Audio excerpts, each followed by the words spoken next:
Hello and welcome back, future scientists. I'm Mr. K with Mississippi Public Broadcasting, and we're going to continue our lessons today talking about the science portion of the ACT and how we can boost those scores up and potentially hit the number that we're looking for. Today I'm going to talk about a very important part of the ACT as a whole and try to relate it back to the science portion of the ACT. We're talking about time management. This is the hardest part of the ACT.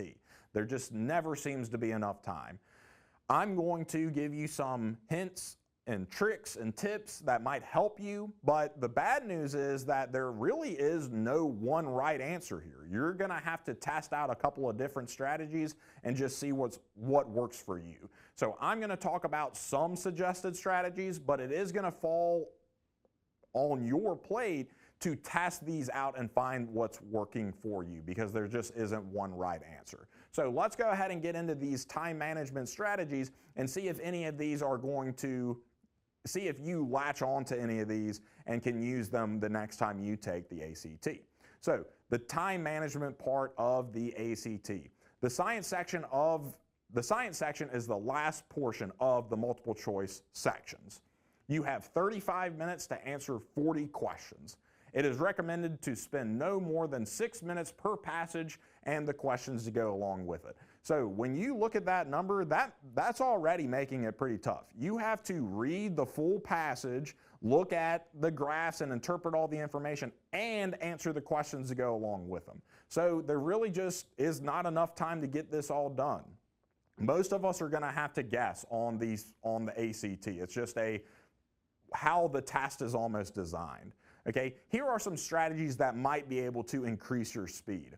In general, the passages are presented in order of increasing difficulty. So what that means is the first passage is usually going to be easier than the last passage that you read. Now, these are based on pre-test statistics, so that's not always the case. What they do is each passage and set of questions for the passage go through a vetting process before they're ever put onto a test. Then the ACT has, sometimes they change the questions up to increase the difficulty or to decrease the difficulty, but then when they do get put onto in a real ACT, they're put in order from least difficult to most difficult based off those pre-test statistics. So this isn't always the case. Sometimes the first question is the easiest, sometimes it's the hardest. So that bit is not really too helpful. What is more helpful is this next bullet point. For each passage, the questions are arranged in increasing difficulty. So although I would not bet money that the first passage is always the easiest, what I would bet and what is helpful to us is that when you get to a passage, the first couple of questions for that passage are going to be easier than the last couple of questions for that passage. The first few questions for a passage test more general and lower level skills.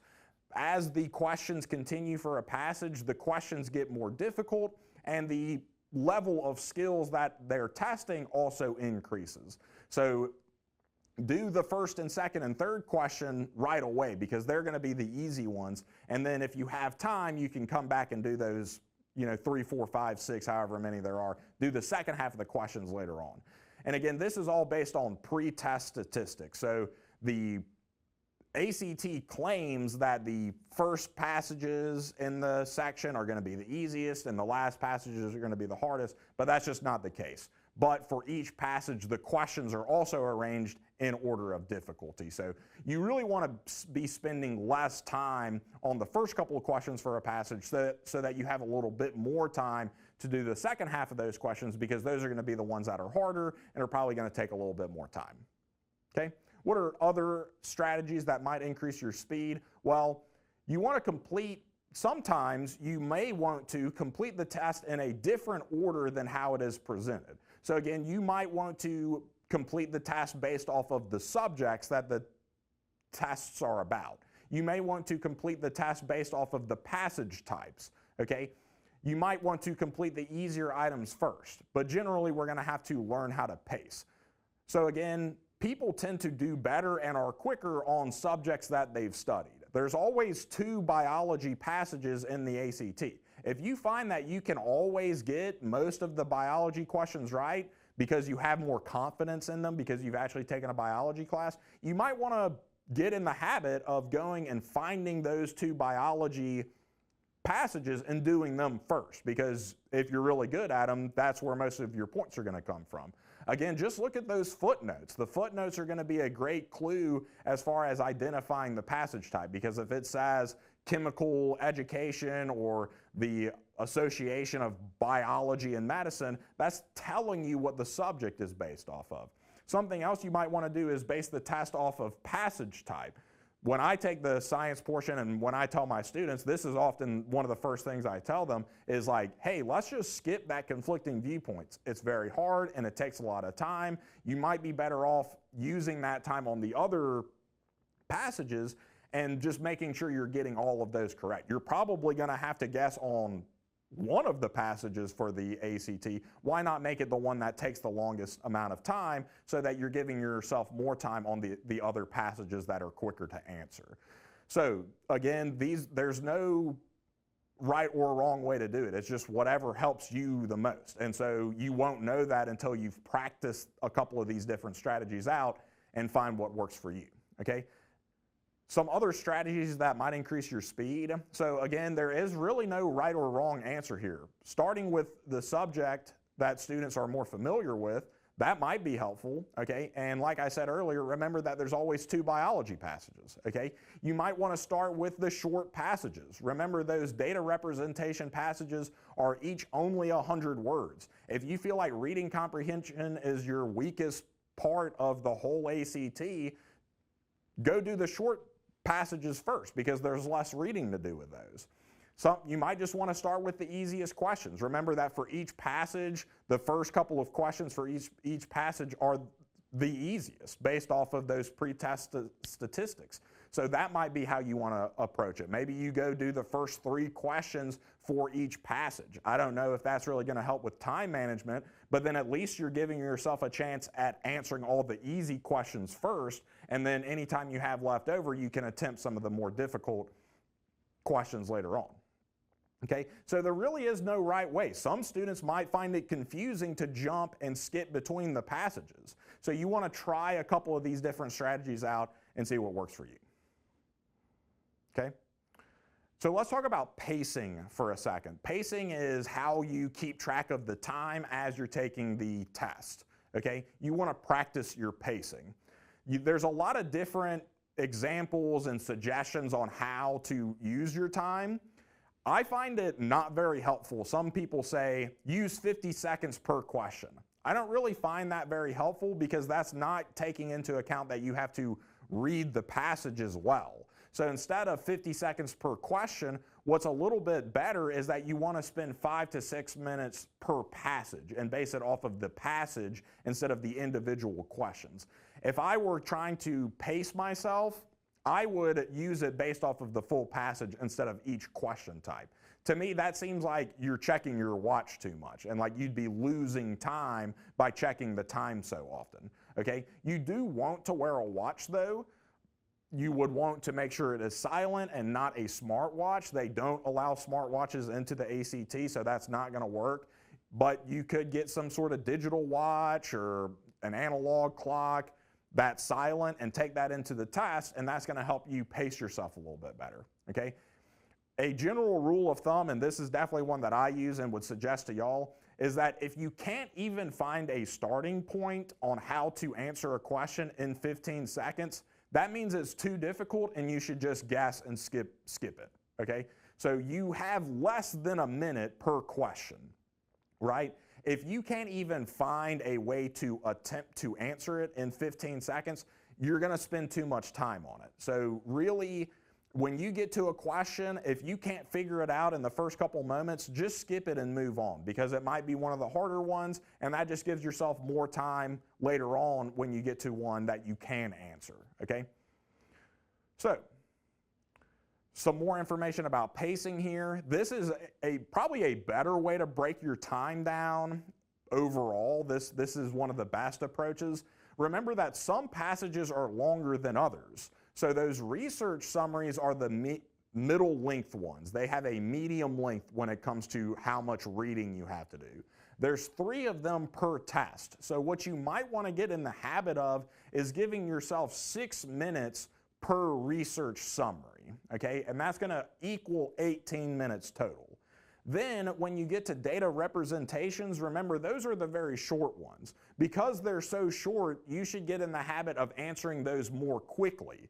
So maybe 5 minutes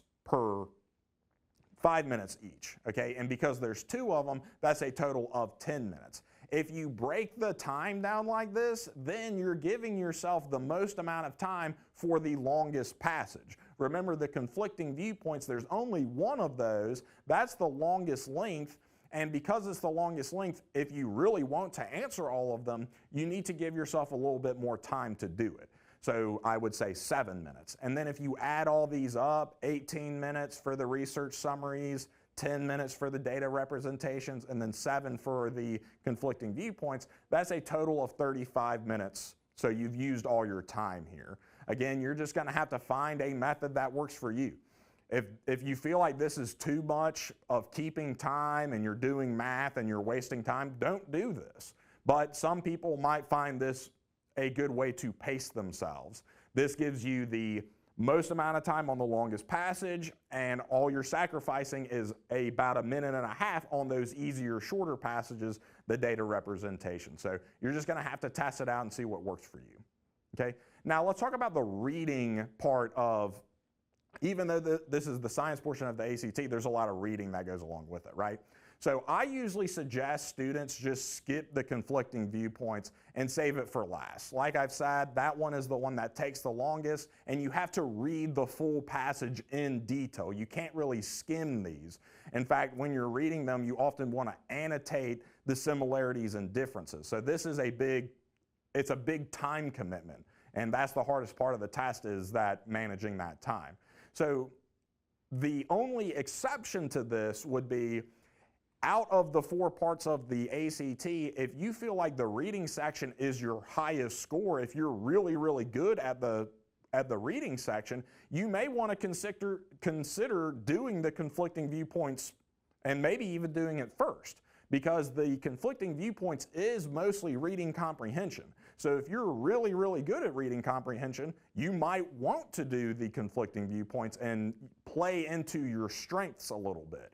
And again, remember that the passages are supposed to be arranged in order of difficulty from easiest to hardest. So if the conflicting viewpoints is the first or second passage, it's saying that those are one of the easier passages to do. So most of the time, for most people, I would say skip the conflicting viewpoints and save it for last. But if the reading section is your best part of the ACT and the conflicting viewpoints is first or second, I might consider doing it, because that way you're just kind of playing into the things that you're good at. So again, there's really no right or wrong answer here. It's just whatever you think is going to work for you.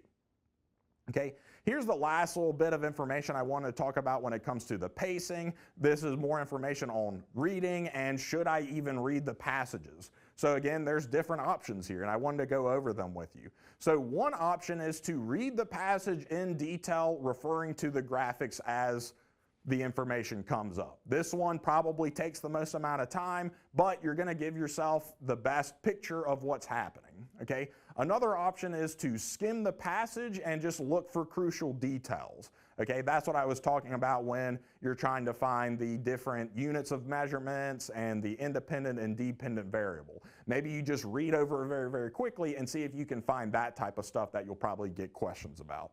Another option is just to jump to the questions and then read the passages when you're told to. Again, some of the questions say, according to scientist 1, or in this part of the experiment. Well, it's going to tell you where the information is. Maybe you just go straight to the questions and then you read when you need to. The last option is just to jump to the questions and answer them without reading the passages at all, okay? And again, you're going to want to try the strategy that works best for you. Let me tell you what I do out of these. I know it seems a little counterintuitive. I actually like that last bullet point the most. I skip the passages and I go straight to the questions, because the questions often are going to tell you where to find the information. So to me, I feel like that's how I save myself some time. I'm not reading the passages because I want to, I'm just trying to answer the questions correctly. Well, if I go straight to the questions, a lot of the time they're going to tell me where to look. So I go to the questions, it's going to ask me something, maybe it's going to tell me where to go look. I'm going to go look at the graph, see if I can figure it out, and then if I can't figure it out, then I might go and do a little bit of the reading and see if I can orient myself and figure out what's going on. So there's really no right or wrong answer here. You just have to practice all of these and see what works for you, okay? So with all of that in mind, make sure if you're taking more practice ACTs, make sure to give these a try, because the more often you do them and you kind of see what works for you, that's going to help you when you get to the real ACT, okay? So your teacher has some other work for you to do. Make sure to give that your best effort, and I hope everybody has a great day.